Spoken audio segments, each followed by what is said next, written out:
Menga qara, ukam, qayerga ketyapsan? Obed bo'ldi уже. Ishga ketolman aka, kecha og'aynilar bilan kompyuter o'ynab kechroq kelib qo'ydim deb. Ertalab bomdodga turg'izdim. Уже peshin bo'lyapti. Alloh ham voqli turganga beraman degan. Bu g'aflat bosib yotgandan foyda yo'q, ukam. Betang o'rtalaring bilan yurib kechasi bilan. Ishlaymi? Nima baqir-chaqir qilib tashlayapsan? Uxlayotgandim. Menga qara, qanaqa odamsan o'zi? Asr bo'ldi-yu, shu paytgacha ham uxlaydimi odam? Ertalab janoza bor edi, 10 marta telefon qildim. Telefoningni ham ko'tarmading. O'zim o'tib keldim keyin. Menga qaray o'rtoq, aytgan bo'lsa aytibdi, xo'p. Menga begona-yu. Men kecha futboldan kelganman. Charchab uxlayotgandim, o'rtoq. Men uxlayman, qo'y meni. O'rtoq, Imborozdan ozgina kech qolib ketdimi? To yarim soat kech qolish mumkin. Mayli probka bo'lgan bo'lsa, 1 soat kech qolgan bo'lishi mumkin misol uchun. Lekin 2 soat degani emas, u men ham ishlarim bor o'rtoq.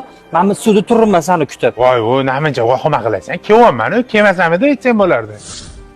Assalomu alaykum, adasi qachon keldingiz? 1 soat bo'ldi kelganimga. Ovqat qilganmisan?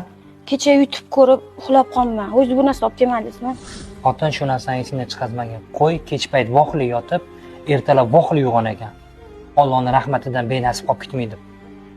It bo'lsa, kechasi bilan sangib, ertalabga yaqin Alloh rahmatini beraman degan payt uxlab qolar ekan.